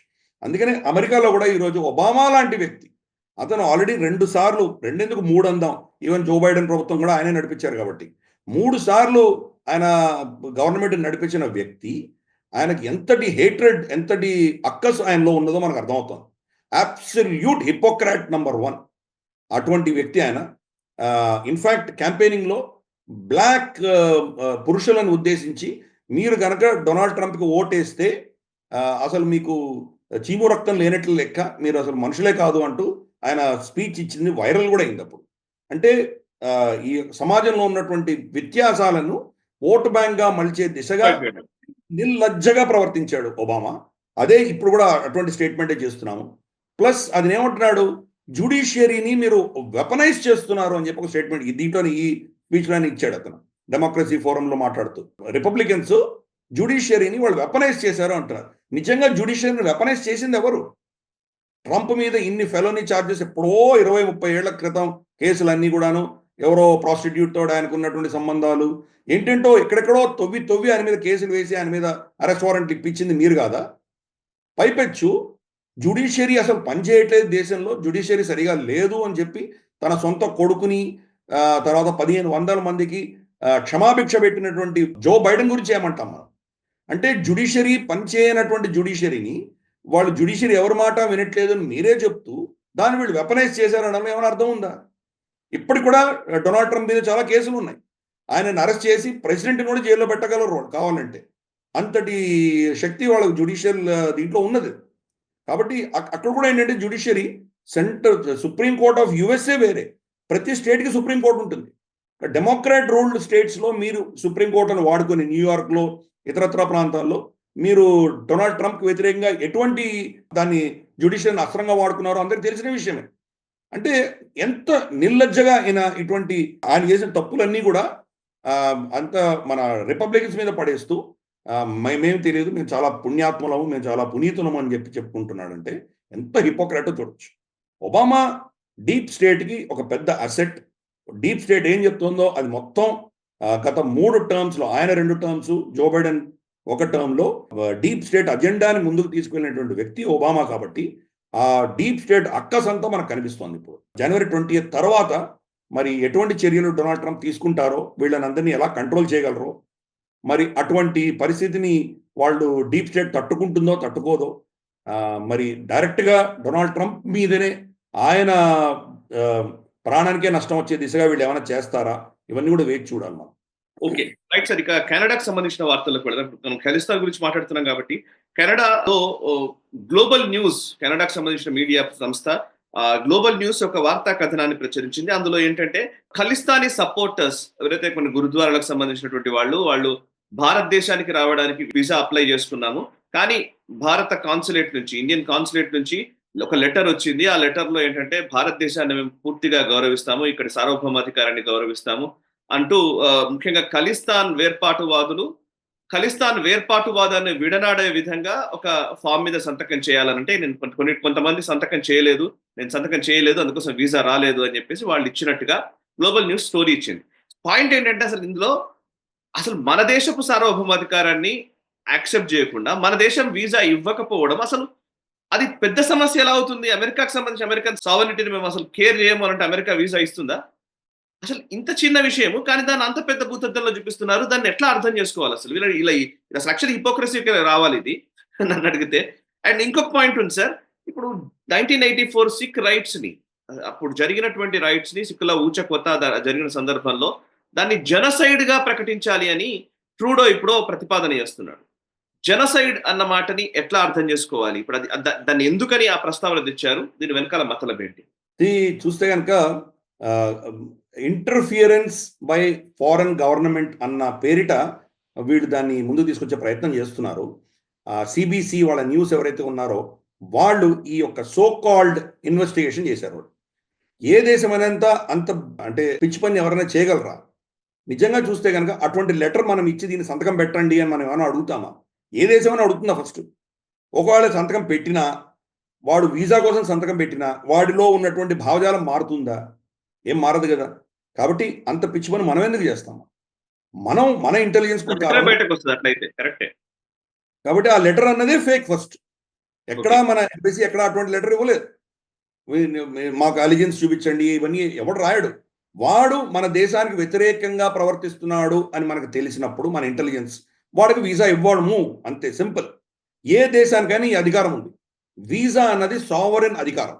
ప్రతి దేశము ఎవరిని వాళ్ళ దేశంలోకి అనుమతించాలి, ఎవరిని అనుమతించకూడదు అన్నది ఆ దేశం యొక్క నిర్ణయం అది. కాబట్టి పలానా వాడికి ఎందుకు ఇవ్వలేదు ఇవన్నీ క్వెషన్ చేసేటువంటి అధికారం ఇంకో దేశానికి లేదు. కాబట్టి ఎవరిని అక్కడి నుంచి భారతదేశంలోకి వాళ్ళు మా బిజినెస్ ఇంట్రెస్ట్‌లు ఉన్నాయి. మా బంధువులు ఉన్నారు. ఏదో అమృత్‌సర్‌కి వెళ్ళాలి. వీటి మమ్మల్ని ఆపేస్తున్నారు అని చెప్పేసి వాళ్ళు వాపోతున్నారు. మరి మీరు ఈ దేశాన్ని తిడుతూ మీకు ఖలిస్తాన్ కావాలనుకుంటూ ఫ్యాసిజము, హిందూ ఎక్స్‌ట్రీమిజము, హిందువులు ఇక్కడి నుంచి వెళ్ళిపోండి అని చెప్పి మీరు అనడము, ఇవన్నీ మీరు చేయొచ్చు. కానీ భారతదేశం మాత్రం మీకు వీసాలు ఆపకూడదా? ఏమైనా అర్థం ఉందా?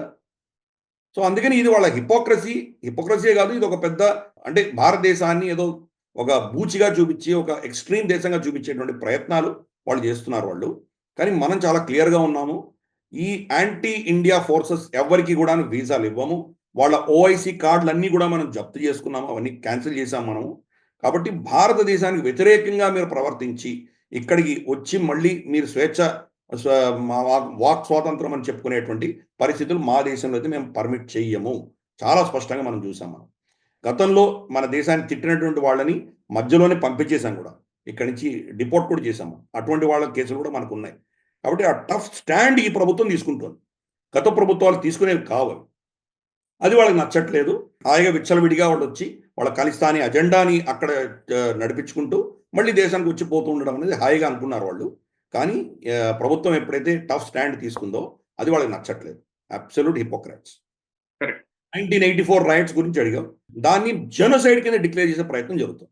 అది జరిగింది చాలా అన్‌ఫార్చునేట్ ఇన్సిడెంట్. కాంగ్రెస్ ప్రభుత్వం హయాంలో జరిగిందది. కానీ జెనోసైడ్ డిక్లేర్ చేస్తే గనక ఇప్పుడున్నటువంటి బీజేపీ ప్రభుత్వం మీద ఒత్తిడి తీసుకొచ్చే ప్రయత్నం జరుగుతుంది.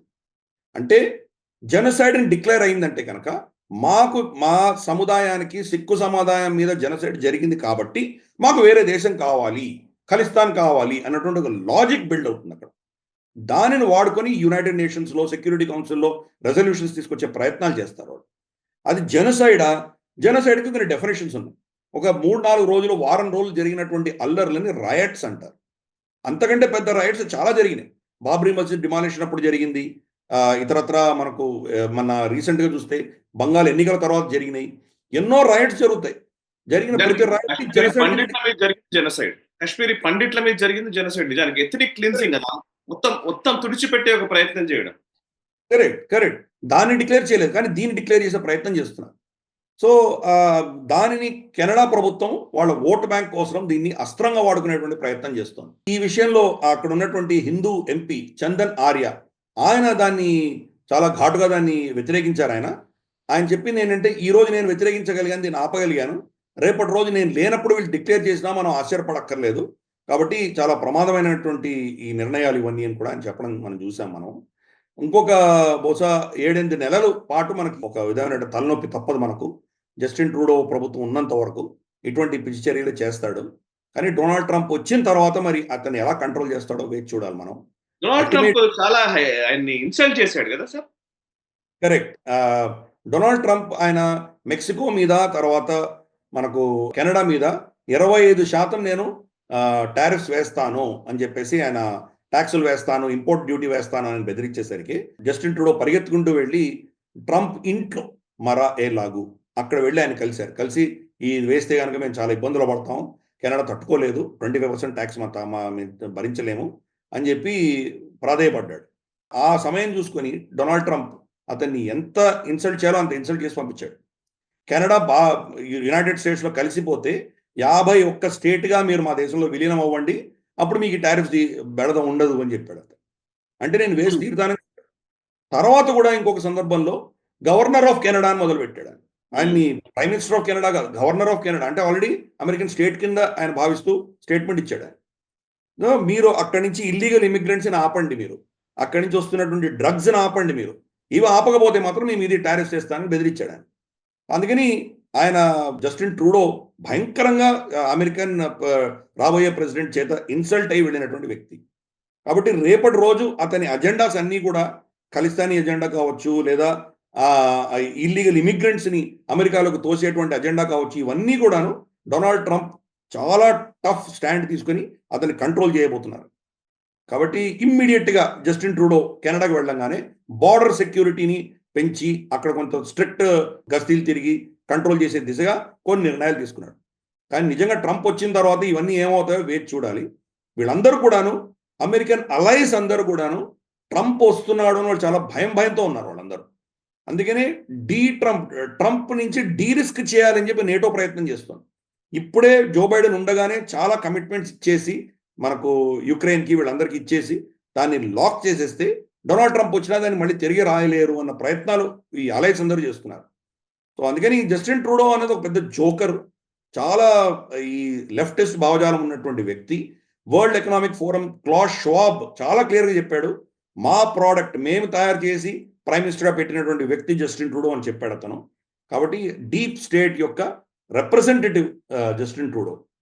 మరి డొనాల్డ్ ట్రంప్ డీప్ స్టేట్కి వ్యతిరేకంగా పనిచేస్తానని చెప్పినటువంటి వ్యక్తి, మరి జస్టిన్ ట్రూడోని వదిలిపెడతారా ఆయన?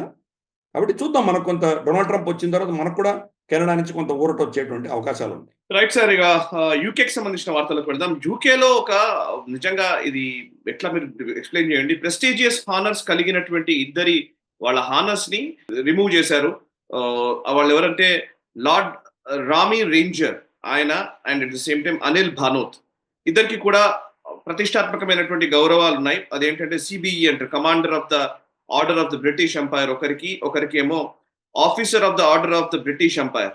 సో ఈ రెండింటిని ప్రెస్టీజియస్ హానర్స్ ని తీసివేయడాన్ని ఎట్లా అర్థం చేసుకోవాలి, ఎందుకు తీసేశారు, ఇస్లామోఫోబిక్ అభిప్రాయాలు వీళ్ళకి కలిగి ఉన్నాయనేది ఒక అంశము. అండ్ వీళ్ళు ఖలిస్తాను వీటికి అన్నిటికీ వ్యతిరేకంగా మాట్లాడుతున్నారని, అండ్ అన్నిటికంటే ముఖ్యంగా మోదీకి సపోర్ట్ చేస్తున్నారనేది కూడా వినబడుతుంది. ఒకసారి డీటెయిల్స్ చెప్తారా సార్? కరెక్ట్, ఇది చాలా ఎంత లెఫ్టిస్ట్ అజెండా అక్కడ నడుస్తుందో మనం చూడవచ్చు. కేర్ స్టార్మర్ ప్రభుత్వము ఇతన్ని భనోట్ చిన్న ట్వీట్ చేసినందుకు అది ఇస్లామోఫోబియా అని చెప్పేసి అతన్ని తీసేయడం. అంటే మనం నిజంగా అతను చెప్పింది ఏంటంటే ఈ జరుగుతున్నటువంటి గొడవలన్నిటి వెనకాల ఇస్లామిక్ ఆలోచన ఉన్నది అని చెప్పి ఆయన చెప్పాడు. ఆయన ఒక చిన్న ట్వీట్ చేశాడు, దాని ఆధారంగా ఆయనకు ఇచ్చినటువంటి అవార్డును కూడా తీసేశాడు ఆయన. అలాగే రామీ రేంజర్ అన్నటువంటి వ్యక్తి బీబీసీలో మనకు తెలుసు, మనం దానికి గ్లోబల్ రౌండ్ కూడా చర్చించుకున్నాం. మనకు మోదీ గారి వ్యతిరేకంగా పాత వీడియో క్లిప్లన్నీ పెట్టి రీసెంట్గా వాళ్ళు ఒక ఎపిసోడ్ చేశారు వాళ్ళు, మనకు దాని గురించి కూడా డిస్కస్ చేసాం మనం. సో ఆ బీబీసీ డాక్యుమెంటరీ తప్పు, ఇది సుప్రీంకోర్టు ఆఫ్ ఇండియా ఆయనని ఆయన నిర్దోషి అని చెప్పి ఆయన విడుదల చేసింది, కాబట్టి ఇది తప్పు అని చెప్పి మోదీని సపోర్ట్ చేస్తున్నందుకు ఈయనను కూడా ఈ రామీ రేంజర్ని కూడా ఆయనకి ఇచ్చినటువంటి అవార్డును కూడా విత్డ్రా చేశారు. అంటే ఎంత ఒక విధమైనటువంటి హేట్రెడ్తో నిండినటువంటి, ఎంత హిపోక్రసీతో నిండినటువంటి ప్రభుత్వం అది అర్థం చేసుకోవచ్చు. కంప్లీట్ లెఫ్టిస్ట్ భావజాలంతో ఉన్నటువంటి ప్రభుత్వం కేఆర్ స్టార్మర్ ప్రభుత్వం ఇది. మరి మన గతంలో కూడా వీళ్ళు ఇస్లామిక్ మన ఏవైతే ఫోర్సెస్ ఉన్నాయో వాళ్ళకి వ్యతిరేకంగా అక్కడ రైట్స్ జరిగితే కేసులు మాత్రం వైట్ బ్రిటిషర్స్ మీద కేసులు పెట్టారు, ఇస్లామిస్ట్ను ప్రొటెక్ట్ చేస్తూ వాళ్ళ పోలీసులు పనిచేసింది. ఇన్ఫ్యాక్ట్ ఈవెన్ బ్రిటిష్ ఫ్లాగ్ని తీసుకొని అక్కడ మన ముస్లిం మెజారిటీ ఏరియాస్లో వీళ్ళు వెళ్తే కనుక వాళ్ళని అరెస్ట్ చేశారు. చర్చ్ అంటే ఎవరో ఎవాంజలికల్ ఫాదర్ ఎవరైనా వెళ్ళి ప్రీచ్ చేస్తే కనుక, ఇన్ఫ్యాక్ట్ మనకు యూరోప్లో కానీ ఎక్కడ వెళ్ళినా కానీ కూడా వీళ్ళు ఏమంటారంటే క్రిస్టియన్ మిషనరీస్ వాళ్ళు ప్రచారం చేస్తూ ఉంటారు. ప్రచారం చేసిన ప్రాంతం ముస్లిం మెజారిటీ సరిగ్గా వాళ్ళని అరెస్ట్ చేశారు. కానీ పాలస్తీనియాను సమర్థిస్తూ వాళ్ళు ఫ్లాగులు తీసుకెళ్ళి బ్రిటిష్ ఫ్లాగ్ని అవమానం చేస్తూ ఇక్కడ షరియా రావాలి, బ్రిటన్లో షరియా తీసుకొస్తాం మేమని బెదిరిస్తున్న వాళ్ళని వాక్ స్వాతంత్రం కింద వాళ్ళని వదిలిపెడుతున్నారు. కాబట్టి ఆ సమాజంలో ఇటువంటి ఓట్ బ్యాంక్ పాలిటిక్స్ వల్ల ఎంత క్షీణిస్తుందో మనం చూస్తున్నాం. అదే పంథాలో వీళ్ళిద్దరి మీద కూడా ఇటువంటి చర్యలు చేయడం అనేది చాలా దౌర్భాగ్యమైనటువంటి విషయం. కానీ మనం ఏం చేస్తాం, అది మరి వాళ్ళ లెఫ్టిస్ట్ భావజాలము, వాళ్ళ సోకాల్డ్ అజెండాకి వ్యతిరేకంగా ఎవరు మాట్లాడినా కానీ వాళ్ళ మీద ఇటువంటి చర్యలు తీసుకుంటే మన దగ్గర ఉన్నటువంటి సోకాల్డ్ ఏమంటారంటే మన మానవ హక్కుల ఠేకేదారులు ఎవరైతే ఉన్నారో, ఫ్రీడమ్ ఆఫ్ స్పీచ్ ఠేకేదారులు ఎవరైతే ఉన్నారో, ఇంక్లూజివ్నెస్ మీద మాట్లాడే ఠేకేదారులు ఎవరు ఉన్నారో వీళ్ళందరూ కూడాను నిజంగా దీని గురించి స్పందించరు, పైపెచ్చు దాన్ని సమర్థిస్తారు. అంటే మేము చేసేది కరెక్టు, మా వ్యతిరేకులు చేసేది తప్పే అయి ఉంటుంది అన్నటువంటి ఈ యొక్క ఎక్స్ట్రీమ్ భావజాలం అనేది మనకు చాలా డేంజర్. రైట్ సార్, మియన్మార్కి సంబంధించిన వార్తల్లోకి వెళ్దాం సార్. మియన్మార్లో అరకాన్ ఆర్మీ మళ్ళీ పట్టు సాధించింది. ఆల్మోస్ట్ చివరి వరకు కూడా వాళ్ళు అరకాన్ ఆర్మీ కావచ్చు అండ్ ఆర్మీ జుంటా కావచ్చు అండ్ అక్కడ ఉన్న ఎథనిక్ గ్రూప్స్ వీటి మధ్య గొడవలు ఎప్పటికీ నడుస్తున్న టైంలో ఇప్పుడు అరకాన్ ఆర్మీ చేతుల్లోకి ఆల్మోస్ట్ మియన్మార్ వాళ్ళ చేతుల్లోకి వచ్చినట్టుగా మనకు కనబడుతోంది. సో ఇది ఎట్లాంటి సంకేతం ఇది? అండ్ రోహింగ్యాస్ కావచ్చు లేకపోతే జుంటా కావచ్చు, వాళ్ళ పరిస్థితి ఏంటి? అండ్ దీని ప్రభావం భారత్ పైన ఏ విధంగా ఉండబోతోంది? ఇది రమారమి కొంచెం 270 కిలోమీటర్ల ఏదైతే మనకు బంగ్లాదేశ్ మియన్మార్ బార్డర్ ఉందో అది మొత్తం అరక్కన్ ఆర్మీ టేక్ ఓవర్ చేసింది. ఫస్ట్ అరక్కన్ ఆర్మీ అంటే ఏంటి మనం అర్థం చేసుకోవాలి. అరక్కన్ ఆర్మీ వచ్చేసి బుద్ధిస్ట్ మిలిటెంట్ ఆర్గనైజేషన్. వాళ్ళు గతంలో ఈ రోహింగ్యాలు హిందువులను తర్వాత బౌద్ధ స్త్రీలను చేర్చి మానభంగాలు చేసి అక్కడ వీళ్ళందరినీ చంపుతూ ఉంటే వాళ్ళ మీద ఒక భయంకరమైనటువంటి ఒక అటాక్ చేసి రోహింగ్యా ఊర్లని తగలబెట్టి రమారమి 7.5 లక్షల మంది రోహింగ్యాలని ఆ దేశం నుంచి తరిమి పడేశారు. వాళ్ళందరూ మన కాక్సస్ బజార్లో వాళ్ళు వచ్చి ఉన్నారు. మనం కూడా బంగ్లాదేశ్ వెళ్ళినప్పుడు కాక్సస్ బజార్ వెళ్దాం అనుకుంటే మనకు వెళ్ళొద్దు అని చెప్పి మనకు అందరూ వార్నింగ్ ఇచ్చారు, మనకు తెలుసది. అంటే అంతటి ఎక్స్ట్రీమ్ భావజాలం ఉన్నటువంటి వ్యక్తులందరినీ కూడా ఆ దేశం నుంచి ప్రక్షాళన చేశారు. దౌర్భాగ్యం ఏంటంటే దౌర్భాగ్యవశాత్తు వీళ్ళందరూ కూడా చాలా మంది భారతదేశంలో వచ్చి స్థిరపడ్డారు. ఈవెన్ జమ్మూ దాకా వచ్చారు వీళ్ళు. అంటే వాళ్ళ ఎకో సిస్టమ్ ఎలా ఉందో మనం చూడొచ్చు. తిరువనంతపురంకి వెళ్ళారు వీళ్ళు. హైదరాబాద్లో ఉన్నారు రోహింగ్యాలు, చెన్నైలో ఉన్నారు, బెంగళూరులో ఉన్నారు, జైపూర్, మన ఢిల్లీ, మన దేశంలో అన్ని ప్రాంతాల్లో విస్తరించున్నారు వాళ్ళు.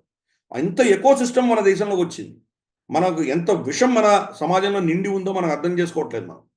అటువంటిది మియన్మార్ చాలా క్లియర్గా ఈ అరక్కన్ ఆర్మీ మాకు బుద్ధిస్ట్కి వ్యతిరేకంగా ఉన్న వాళ్ళు ఎవరు ఇక్కడ ఉండడానికి వీల్లేదు అని చెప్పి తరతరాలుగా ఉంటున్నటువంటి ఈ ఎక్స్ట్రీమ్ ముస్లిం భావజాలం ఉన్నటువంటి రోహింగ్యాలందరినీ అక్కడ కంప్లీట్గా ప్రక్షాళన చేశారు. కానీ ఆ ప్రాంతం అంతా కూడాను జుంటా చేతిలో ఉండింది ఇంతవరకు కూడా. క్రమేపీ దాన్ని వీళ్ళు ఆక్రమించుకుంటూ వచ్చారు. ఆఖరి ఊరు ఏదైతే ఉందో అక్కడ నెఫ్ అన్నటువంటి ఒక నది వెళ్తుంది. ఆ నది పక్కన ఉన్నటువంటి మౌంగ్ డౌ అన్నటువంటి ఒక ఊరు, ఆ ఊరు అది నది ఒడ్డున ఉంటుంది. నదికి ఆవలి వైపున బంగ్లాదేశ్.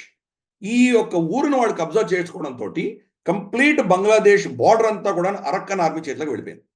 సో ఇంకా మిగిలిపోయినటువంటి కొంతమంది రోహింగ్యాలని వీళ్ళు ఏం చేస్తారో అని చెప్పి ఒక ప్రశ్న పుడుతోంది. బహుశా వాళ్ళని వీళ్ళు ఏదైనా చంపేయడం లాంటివి ఏమైనా చేస్తారా, లేదా వాళ్ళని బంగ్లాదేశ్కి తరిమేస్తారా చూడాలి.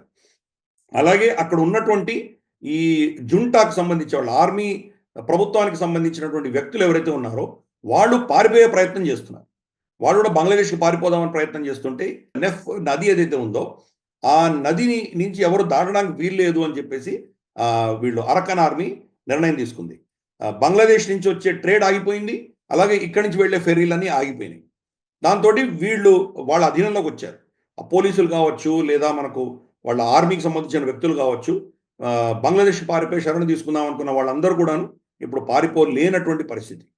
పైపెచ్చు మనకు అక్కడ ఈ రోహింగ్యాలందరూ కూడాను వెళ్ళిపోదాం అనుకున్న వాళ్ళు కూడా వెళ్ళలేకుండా అక్కడ ఇరుక్కుపోయారు వాళ్ళు.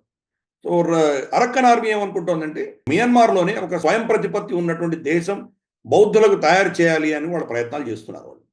కాబట్టి అది జుంటాకి పెద్ద పెద్ద దెబ్బ కిందే మనం భావించాలి. క్రమేపీ అదే కనుక కంటిన్యూ అయిందంటే కనుక మియన్మార్కు బే ఆఫ్ బెంగాల్లో ఉన్నటువంటి టెరిటరీ ఏదైతే ఉందో, సముద్రానికి టచ్ అవుతున్న టెరిటరీ అంతా కూడాను వీళ్ళు టేక్ ఓవర్ చేసేటువంటి ప్రమాదం ఉంది. అది కనుక జరిగితే కనుక అక్కడ ఒక పోర్ట్ చైనా అధీనంలో ఉంది. అది కూడా వీళ్ళు చేయి జారిపోతే కనుక చైనాకు ఒక స్ట్రాటజిక్ పోర్ట్ పోతుంది. అందుకని చైనా ఏం చేస్తోందంటే వాళ్ళ పిఎల్ఏ సైనికులని ఏదో మన సెక్యూరిటీ గార్డ్స్ నెపంతో మియన్మార్లో పంపించే ప్రయత్నం వాళ్ళు చేస్తున్నారు. కానీ ఒకవేళ వాళ్ళ సైన్యం వచ్చినా కానీ కూడా సైన్యం ఎప్పుడు కూడాను యుద్ధంలో డైరెక్ట్గా యుద్ధం చేయగలిగినటువంటి క్షమత ఉంటుంది. కానీ గొరిల్లా వార్ఫేర్ చేసే క్షమత వాళ్ళకు ఉండదు. రెండవది ఈ టెరిటరీ, ఈ అరకన్ ఆర్మీ లాంటి వాళ్ళ రెబల్స్ ఎవరైతే ఉన్నారో వాళ్లకు వాళ్ళ భూమి వాళ్ళకు బాగా తెలుసు కదా. వీళ్ళు చైనీస్ పిఎల్ఏ వచ్చినంత మాత్రాన వాళ్ళు నిజంగా వాళ్ళని ఎదుర్కొలేనటువంటి పరిస్థితి నాకు కనిపించట్లేదు. ఆ పరిస్థితులలో బహుశా చైనీస్ సైనికులు ఎవరో కొంతమంది చనిపోతే అది చైనాకి ఎంత అవమానం.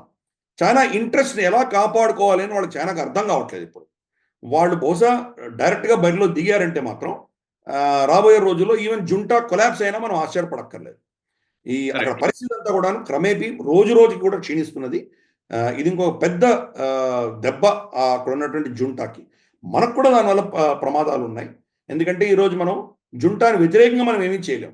అలాగే జుంటాని సమర్థిస్తే కనుక ఈ రెబెల్ ఆర్మీస్ అన్ని మనకు వ్యతిరేకంగా ఏమైనా చేసేటువంటి ప్రమాదం ఉంది.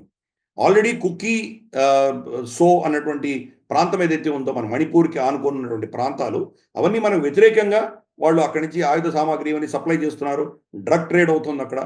ఇంకొక వింగ్ లో కూడా అరక్కన్ ఆర్మీ కూడా మనకు వ్యతిరేకంగా తయారైందంటే మనకు చాలా ప్రాబ్లం వస్తుంది. మనకు కూడా అక్కడ ఒక పోర్ట్ ఇచ్చింది మియన్మార్. అది కూడా వాళ్ళ అధీనంలోకి వెళ్ళిపోయేటువంటి ప్రమాదం ఉంది. అందుకని మియన్మార్ని చాలా క్లోజ్గా మనం వాచ్ చేయాలి.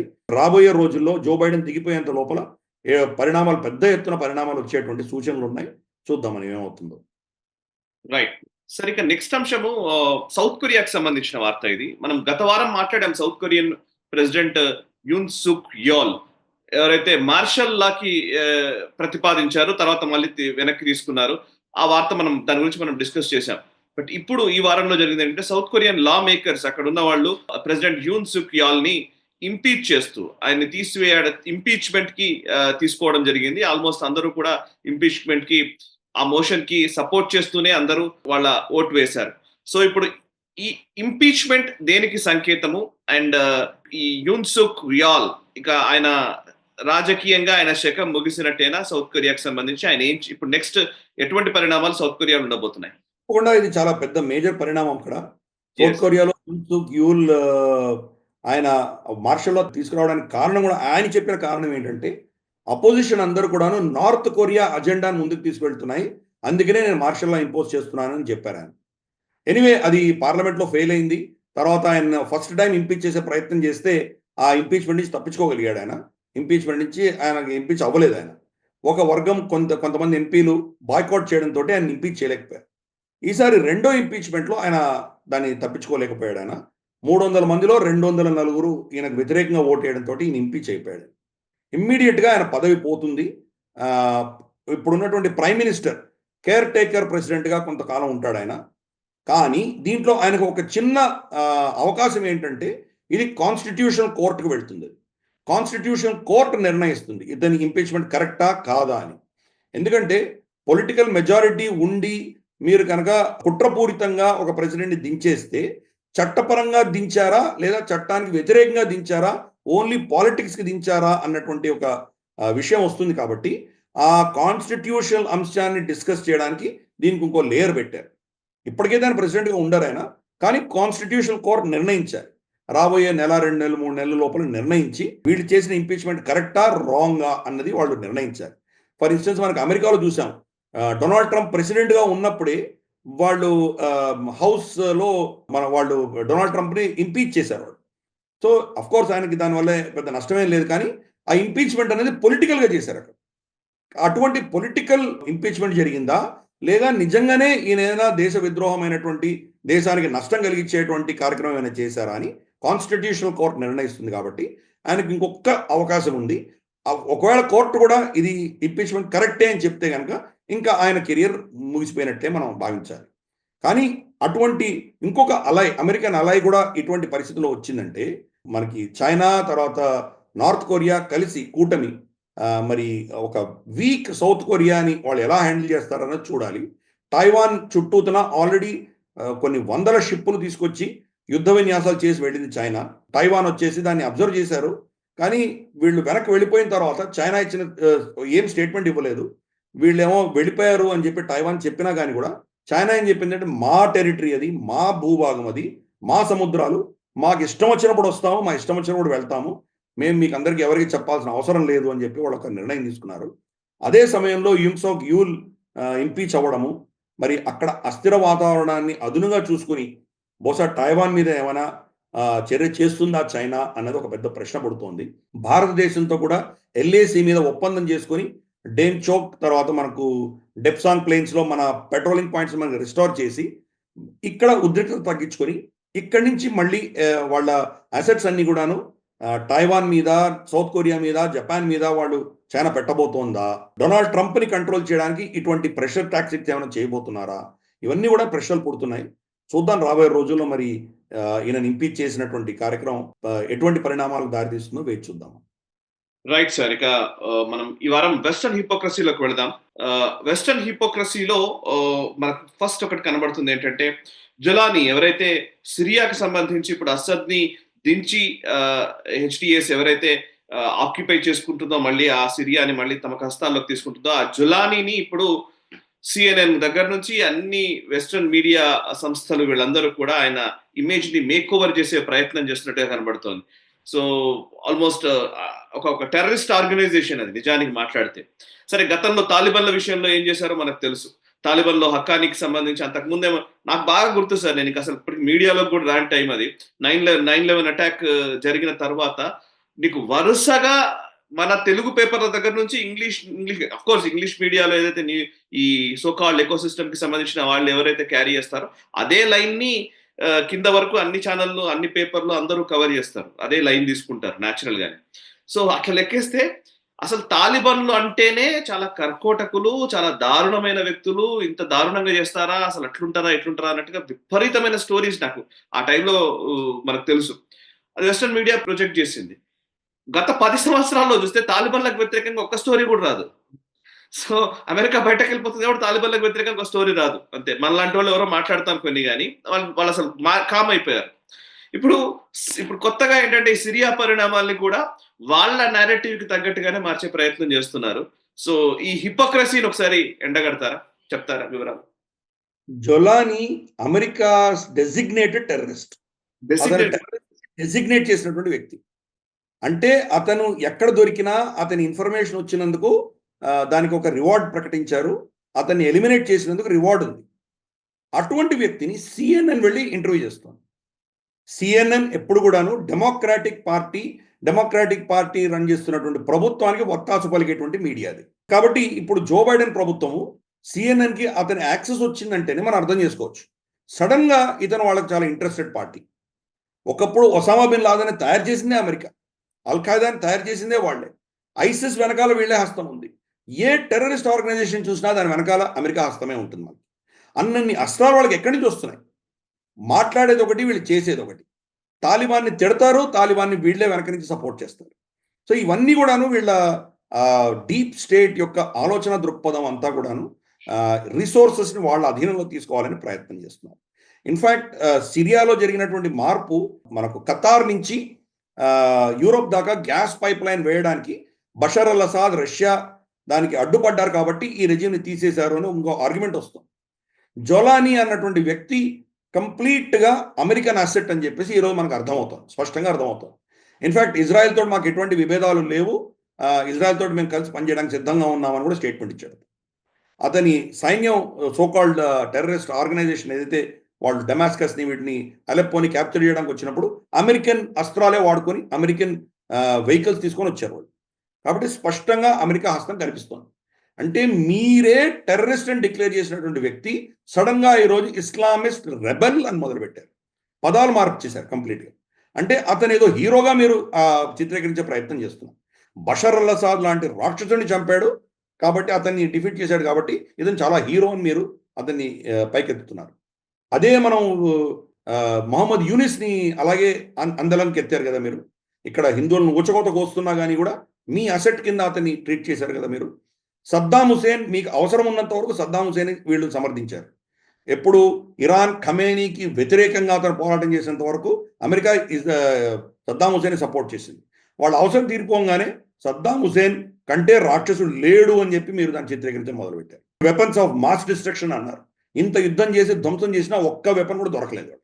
లిబియా అంతే, ముమార్ గడాఫీ వీళ్లకు వెస్టర్న్ ప్రపంచానికి చాలా చాలా దగ్గరవాడు.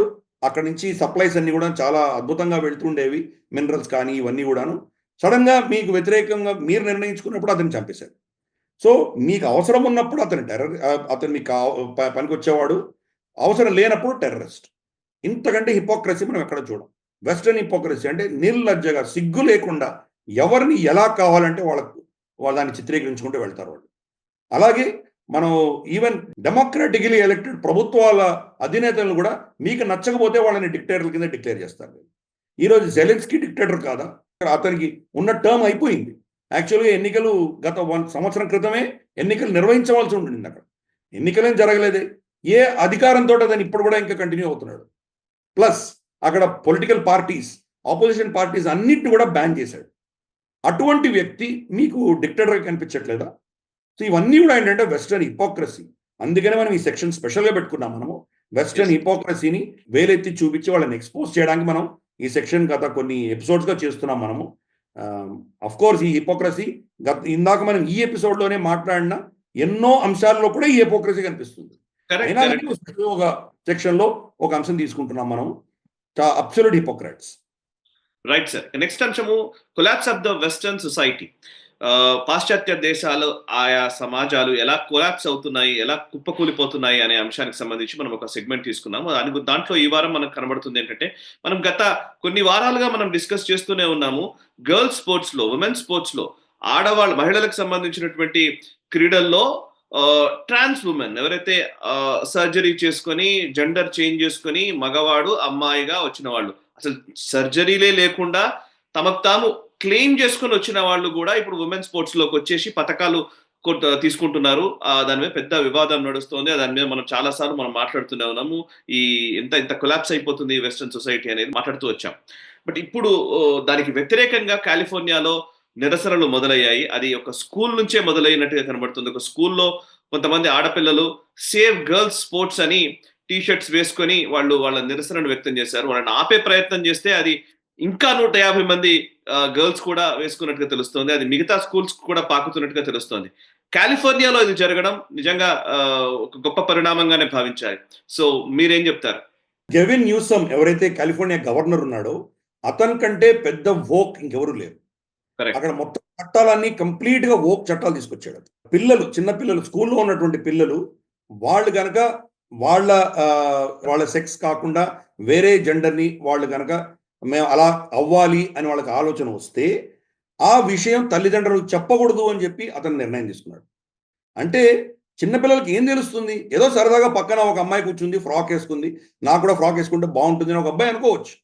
అంటే ఆ అబ్బాయిలో అమ్మాయి దాగుంది కాబట్టి ఆ అబ్బాయికి హక్కు అది. తల్లిదండ్రులకు తెలిస్తే కనుక దాన్ని ఆపే ప్రయత్నం చేస్తారు కాబట్టి ఆ తల్లిదండ్రులు చెప్పకూడదు అన్నటువంటి ఒక చట్టాలు తీసుకొచ్చాడు అతను. అటువంటి వోకిజాన్ని ముందుకు తీసుకెళ్ళేటువంటి ఒక ఏమంటారంటే పైత్యం ఉన్నటువంటి భయంకరమైనటువంటి వ్యక్తి గెవిన్ న్యూసమ్.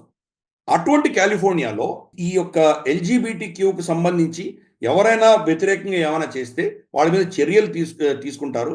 వాళ్ళని చాలా కఠినంగా వాళ్ళు యాక్షన్స్ తీసుకుంటారు. ఈ ఒక కాలిఫోర్నియాలో ఒక స్కూల్కి సంబంధించి 2 అమ్మాయిలు వాళ్ళు టీ షర్ట్ వేసుకొని వాళ్ళు రన్నింగ్ రేస్లో వెళ్ళారు. గర్ల్స్ స్పోర్ట్స్, అమ్మాయిల స్పోర్ట్స్ అమ్మాయిలకే ఉండాలి అని దాని మీద రాసుకొని వాళ్ళు వెళ్ళారు. వెళితే ఆ స్కూల్ మేనేజ్మెంట్ వాళ్ళ ఎవరైతే వాళ్ళ ఆర్గనైజేషన్ వాళ్ళ మేనేజ్మెంట్ ఉందో వాళ్ళు 2 అమ్మాయిల్ని బెదిరించారు. మీరు ఇవన్నీ వేసుకోవడానికి వీలేదు, తీసుకుంటే మీ మీద డిసిప్లినరీ యాక్షన్ తీసుకుంటాము, ఇవి తీసేయండి, రేపటి నుంచి ఇటువంటి టీ షర్ట్స్ వేసుకొని రాకూడదు అని చెప్పి వాళ్ళ మీద ఒత్తిడి తీసుకొచ్చారు. ఈ ఒత్తిడి తీసుకొచ్చారు అని తెలియంగానే మరుసటి రోజు 150 మంది పిల్లలు, ఆడపిల్లలు అవే టీ షర్ట్స్ తీసుకొని వచ్చారు. ఇప్పుడు 150 మంది మీద యాక్షన్ తీసుకోగలరా వాళ్ళు? ఇది 150 మందే కాదు, మిగతా స్కూల్లో కూడా పాకుతుంది. అటు ఉద్యమంలా తయారవుతుంది. మనం కోర్స్ ఈ సెక్షన్ లేకపోయినా కానీ కూడా ఒక సంవత్సరం క్రితం మనం గ్లోబల్ రౌండప్లో మనకు ఈ బడ్ లైట్కి సంబంధించి ఎలా రియాక్షన్ వచ్చిందో మనం దాని గురించి చర్చించాము. సో వీళ్ళు వోకిజం తీసుకొచ్చినప్పుడు వోకిజానికి వ్యతిరేకంగా కూడా అక్కడ కొంతమంది ఉద్యమం చేస్తున్నారు. వాళ్ళు కంప్లీట్ లెఫ్టిస్ట్ వోక్ కల్చర్ ఉన్నటువంటి కాలిఫోర్నియా డెమోక్రాట్ పార్టీకి వ్యతిరేకంగా అక్కడ ఈరోజు చిన్నపిల్లలు ఉద్యమిస్తున్నారంటే కనుక ఇది చాలా శుభపరిణామం. వాళ్ళ సమాజాన్ని కాపాడుకునే దిశగా చిన్న ప్రయత్నాలు మొదలుపెట్టారు. కానీ ఈ వోకిజాన్ని ప్రోత్సహిస్తున్నటువంటి శక్తులు వాళ్ళ దగ్గర చాలా శక్తి ఉంది, చాలా ధనం ఉంది, పెద్ద అజెండాతో వస్తున్నారు కాబట్టి పాపం చిన్నపిల్లలు అక్కడ ఎటువంటి పరిస్థితుల్లో వాళ్ళు బతుకుతున్నారు అన్నది మనకు అర్థమవుతోంది. అన్ఫార్చునేట్, బట్ ఆ సమాజం క్షీణిస్తుండగా కనీసం అక్కడక్కడ కొంత నిరసనలు, కొంత వ్యతిరేకత అన్నది వచ్చింది. దాన్ని మనం సమర్థిద్దాం. Yes sir. నిజంగా మనం గ్లోబల్ రౌండప్ లో మాట్లాడుతున్న అనేక అంశాలు నిజానికి ఇది కేవలం న్యూస్ కాదు. ఒక రకంగా చెప్పాలంటే ప్రపంచ దేశాలపైన ఒక సమగ్రమైన అవగాహనను పెంచే ఒక ప్రయత్నం. నిజంగా thank you very much sir. Thanks కూడా చాలా చిన్నదే, ఎందుకంటే ఎపిసోడ్లు మనం ఇవి మాట్లాడుతున్నాం. 177వ ఎపిసోడ్ ఇవాళ మనం చేస్తున్నాం.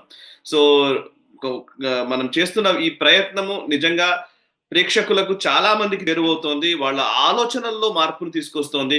కొంతమంది ఏదైతే విదేశాల్లో స్థిరపడ్డ వాళ్ళు కూడా చాలా మంది, లేదు మీరు చెప్పిన విషయాలు మేము ఇక్కడే ఉన్నాం కానీ మాకు స్వీయ అనుభవంలోకి వచ్చాయి, కానీ వీటిని పెద్ద లైటర్ వేన్ లో చూసాము, కానీ మీరు చెప్పిన తర్వాత దాన్ని గమనిస్తే నిజానికి ఇంత తీవ్రత ఉంది అనే తర్వాత నాకు అర్థమవుతుంది అని చెప్పిన వాళ్ళు కూడా నాకు ఉన్నారు కాల్ చేసి. Thank you very much sir. Thanks a lot మీరు ఇస్తున్న ఇన్ఫర్మేషన్ కి, విశ్లేషణకి. సార్ కదా, ఇది ఈ వారం గ్లోబల్ రౌండప్. వచ్చే వారం గ్లోబల్ రౌండప్ లో మళ్ళీ కలుద్దాము. 177వ ఎపిసోడ్ ఇది. ఈ ఎపిసోడ్ మీకు నచ్చినట్టయితే వెంటనే లైక్ చేయండి, 10 మందికి షేర్ చేయండి, అండ్ మీ కమెంట్స్ ద్వారా మీ అభిప్రాయాలు మాతో పంచుకోండి. మనసా వాచా కర్మణ దేశహితం కోసం పరితపించే national step group of channels ని సబ్స్క్రైబ్ చేసుకొని జాతీయవాద జర్నలిజాన్ని ప్రోత్సహించండి. Thank you very much. ఈ వీడియో మీకు నచ్చినట్టయితే లైక్ చేయండి, 10 మందికి షేర్ చేయండి, అలాగే కామెంట్ల రూపంలో మీ అభిప్రాయాలను మాతో పంచుకోండి. Nationalist hub group of channels ను సబ్స్క్రైబ్ చేసుకుని తెలుగునాట జాతీయవాద జర్నలిజాన్ని ప్రోత్సహించండి. ఈ వీడియో కింద ఉన్న బెల్ ఐకాన్ పై క్లిక్ చేయడం మర్చిపోవద్దు.